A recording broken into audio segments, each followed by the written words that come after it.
Here's something nobody is saying out loud. Between 2023 and right now, April 2026, Peter Obi has been forced out of one political party through a manufactured internal crisis, watched a Supreme Court ruling get openly ignored by lower courts, seen a brand new Electoral Act rushed into law that his own camp says was written specifically to cage him, and now his new party, the ADC, has been delisted by INEC just days after a massive Cano rally that shook the ruling party to its core. 4 moves, 3 years, 1 target. The question nobody is asking is this: is Peter Obi still in this race because he's politically gifted, or because whoever is running this playbook keeps making critical mistakes? Stay with me, because by the end of this video, you'll see the full picture and you'll understand exactly what is at stake for Nigerian democracy heading into 2027. Before we go deeper, if you're just finding Naija Newsfeed, welcome. This channel exists to break down what's really happening in Nigerian politics, without the noise, without the spin, and without taking anybody's side. Just the facts, the analysis, and the truth. Here's what I need from you right now. Hit that subscribe button. Not for me, for you. Subscribing is the only way the algorithm shows you this content when it drops. It costs you nothing, but it's the single biggest thing you can do to help me keep producing this kind of in-depth breakdown for free. So subscribe, hit the bell, and let's get into it, because this one gets very interesting.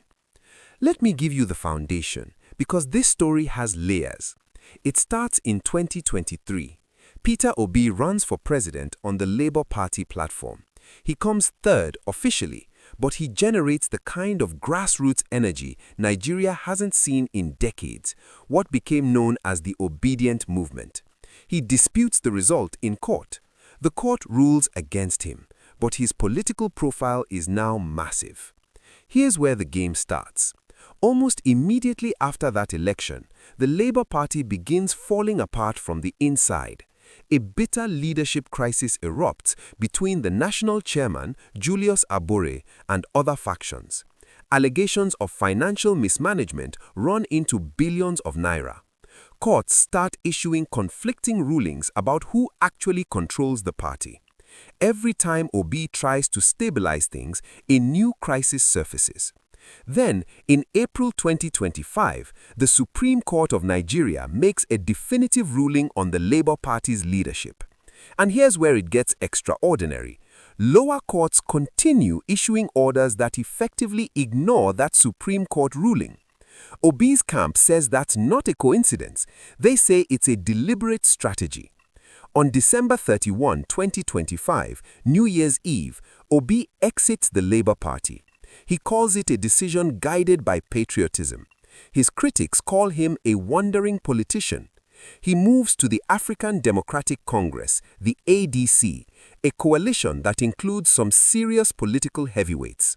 He formally registers in March 2026 in Agulu, his hometown in Anambra State. The energy around that registration is enormous. Then, just days after a massive Cano rally on March 30, 2026, where former NNPP presidential candidate Obi-Kwankwaso officially joins the ADC, INEC delists the ADC leadership. The party is suddenly told it won't receive any official correspondence while a court matter is pending. That's the trigger event, and what it means is deeper than it looks. Let's talk about the rules of the game, because understanding the law here is what separates analysis from gossip. Under Nigeria's constitution and the Electoral Act, INEC has a constitutional duty to ensure a level playing field for all registered political parties.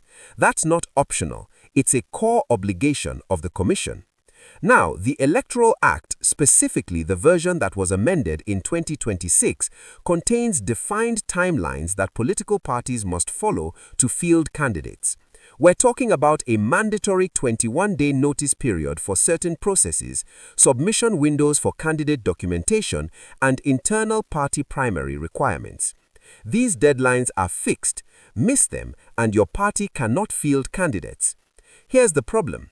When INEC says it will no longer accept correspondence from the ADC while a court case is ongoing, it creates a conflict between INEC's administrative position and the Electoral Act's own timelines. In practical terms, if INEC refuses to communicate with a party and time-sensitive deadlines pass during that silence, the party effectively cannot participate in the election without having been banned, without a court ordering their exclusion, just through procedural suffocation. ADC's National Publicity Secretary, Bolaji Abdullahi, flagged something even more damaging. INEC itself had previously monitored, documented, and sworn to an affidavit confirming the very leadership it is now refusing to recognize. The Commission is contradicting its own documented position. And then there's the 2026 Electoral Act itself. Peter Obi has publicly announced he intends to challenge it in court, saying it was hurriedly enacted with provisions specifically designed to enable electoral manipulation in favor of the ruling party. Whether that challenge succeeds will have enormous consequences for who gets to compete in 2027. Here's something that should stop you cold. When Obi left the Labour Party on December 31, 2025, the same courts that had spent months ignoring the Supreme Court ruling suddenly moved. 7 days later, January 7, 2026, those courts dismissed Julius Abure's faction. 7 days after months of inaction. Obi's camp says that timing tells you everything you need to know about who was pulling the strings inside the Labour Party crisis. This is where we get real. This is the part that explains why everything else happened. Who benefits? The ruling APC and President Tinubu benefit from a fractured, disorganized opposition. The 2023 election was close enough in terms of the public conversation around legitimacy that the presidency has every reason to take Peter Obi seriously as a 2027 threat. He performed strongly in Lagos. He swept the southeast. He made real inroads in urban centers across the north. A properly organized Obi 2027 campaign with Kwankwaso bringing the Cano Northwest bloc and Atiku potentially involved represents a genuinely dangerous opposition coalition. The three-phase strategy, as alleged. Phase 1. Destroy the Labour Party from the inside. This phase ran from mid-2023 to December 2025. The goal, according to Obi's camp, was to keep the Labour Party in perpetual legal and leadership crisis, making it impossible for Obi to use it as a stable platform. Internal financial allegations, factional court cases, conflicting judgments, all of it kept the party distracted and weakened. Every time Obi tried to restore order, a new complication emerged, and as soon as he left, the courts, which had been dragging their feet, suddenly resolved matters within a week. Phase 2. Follow him to the ADC and destabilize it too. When Obi moved to the ADC, the pressures simply redirected. New Electoral Act provisions emerged that placed specific burdens on smaller opposition parties. INEC's refusal to correspond with the ADC over a pending court case, despite the ADC arguing this contradicts INEC's own prior affidavit, effectively threatens to freeze the party out of the 2027 process at the worst possible moment. The Cano calculation. This is the part that explains the timing of recent events. On March 22, 2026, Obi visited Kwankwaso in Kano. The reception was warm. The Kwankwasia movement, which commands enormous loyalty in the Northwest, responded enthusiastically. Then on March 30, at a massive ADC rally in Kano, Kwankwaso officially joined the party. If you understand Nigerian electoral geography, you understand why this matters. A coalition of Peter Obi's southeast support base, Kwankwaso's northwest bloc, Atiku Abubakar's northeast influence, and urban opposition voters across Lagos and Abuja represent the closest thing to a credible pan-Nigerian opposition alliance the country has seen in years. Within days of that Cano rally, INEC moved to delist the ADC leadership, refused correspondence. In April, Obi's media office and the Obedient movement went public with formal allegations. Real quick, if what I just laid out surprises you, I want to hear your take right now. Drop a comment below before we get to the part that changes the whole picture. Tell me, do you think this is a coordinated plot, or do you think Obi's team is using victimhood as a political strategy? Be honest, because both are possible in Nigerian politics. And if you haven't subscribed yet, this is your moment. Naija newsfeed is built on people like you who care enough to actually understand what is happening. Subscribing is the only way I can keep doing this. It takes 2 seconds. Hit subscribe. Now let's continue. Let's zoom out, because this story is bigger than Peter Obi. What does it mean for democracy? Nigeria's constitution guarantees multi-party democracy. If the pattern being alleged is accurate, that institutions like INEC and the courts can be selectively deployed to strangle opposition platforms, then the problem is not Peter Obi's political career. The problem is that any credible opposition candidate in any election can be treated the same way. Today it's Obi, tomorrow it's someone else. Obi's media office made this exact point when they warned about what they called an illusion of democratic choice, where multiple parties exist on paper, but only candidates acceptable to the ruling party can realistically compete. The economic angle. Political uncertainty at this scale is never good for investment. The build-up to a contested 2027 election, especially one where legitimacy is already being questioned this far out, creates instability signals that foreign investors read carefully. Nigeria is already dealing with serious macroeconomic pressures. Add a 2027 crisis of democratic legitimacy on top of that, and the consequences for ordinary Nigerians will be felt in the naira, in inflation, and in business confidence. Interfaith and interethnic implications. Peter Obi is a Christian from the southeast. Kwankwaso is a Muslim from the northwest. Atiku is a Muslim from the northeast. The coalition they represent is deliberately cross-regional. If the narrative takes hold that this coalition is being suppressed by a ruling party perceived to favor certain interests, it risks re-inflaming the kind of identity politics that Nigerian politics can least afford right now. I want to come back to one specific question before this video ends. What is Obi's actual plan B if the ADC platform collapses? Because there's something in the numbers that changes the entire calculation, and we'll get to it. This section is relevant, and here's why. Obi's media office explicitly addressed the nation and the international community in their formal statement about the alleged plot. That language is deliberate. It's an appeal to external legitimacy, a signal to foreign governments and civil society organizations that what is happening in Nigeria deserves international attention. For the diaspora, particularly Nigerians in the UK and United States, this matters because Western democracies have begun paying closer attention to democratic backsliding in Africa.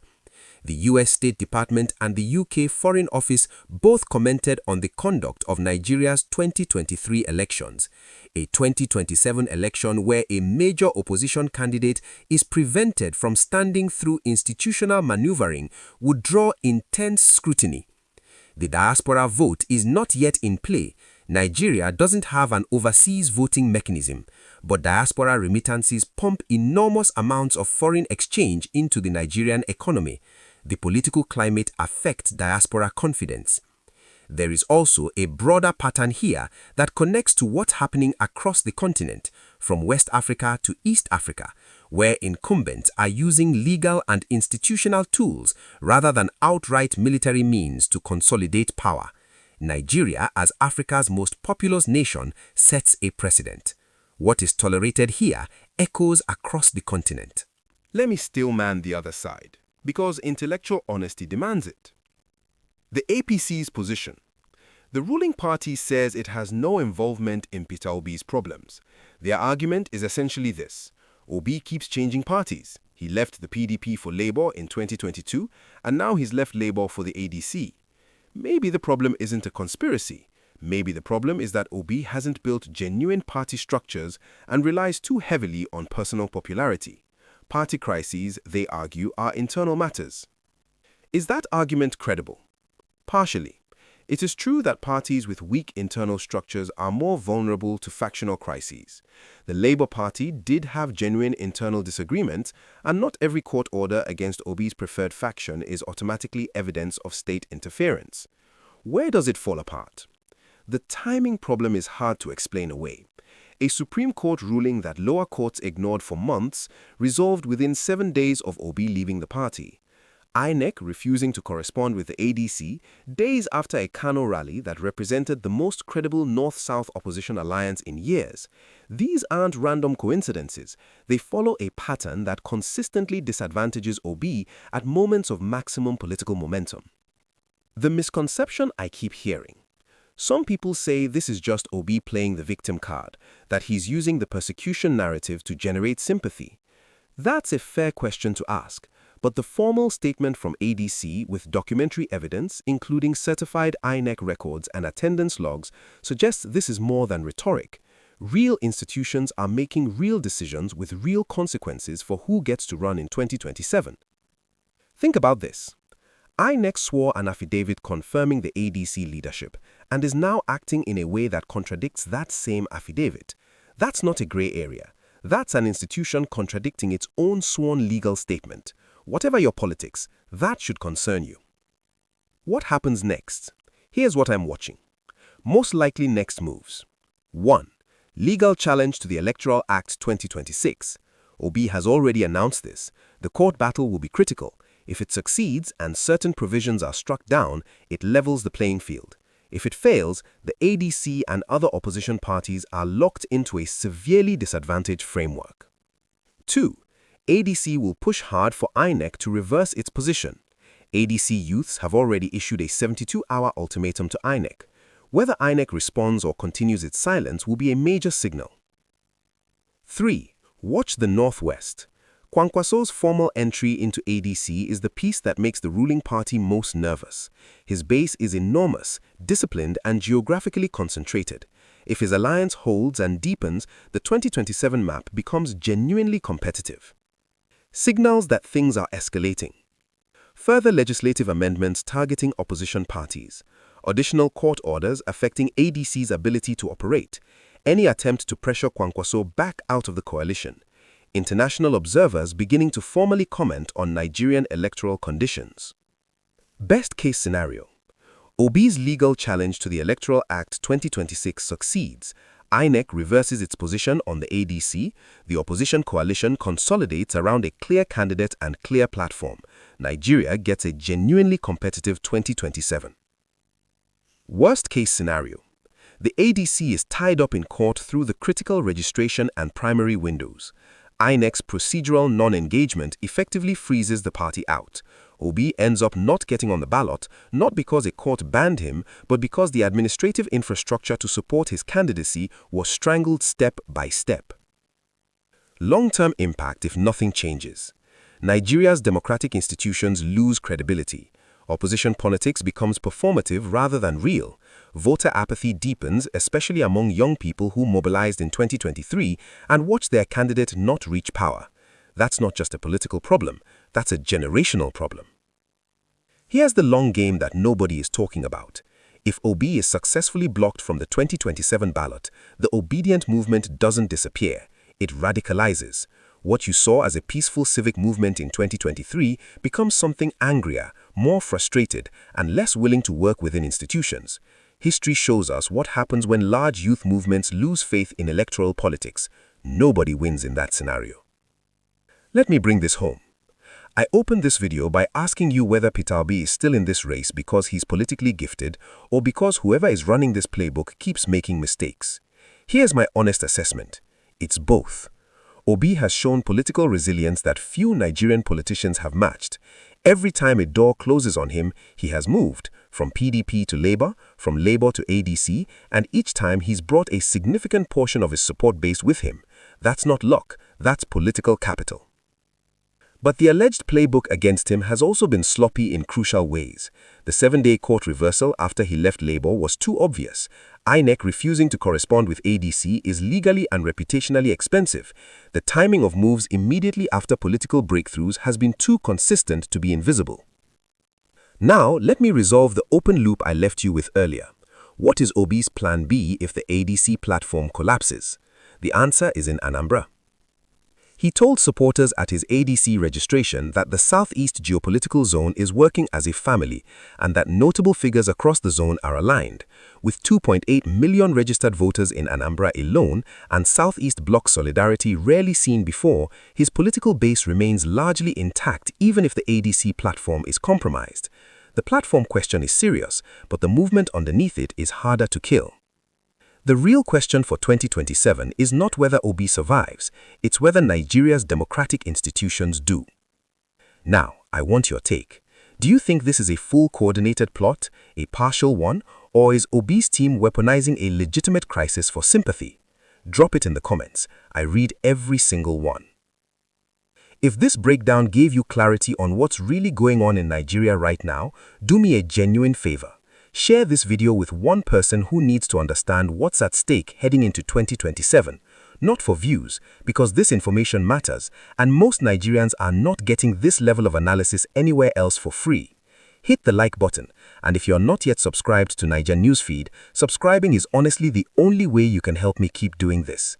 I don't run ads, I don't take sponsorships from politicians or political parties. The only thing that tells me to keep going is when real people like you subscribe, engage, and share. So hit subscribe, turn on notifications, and I'll see you in the next breakdown. Stay sharp.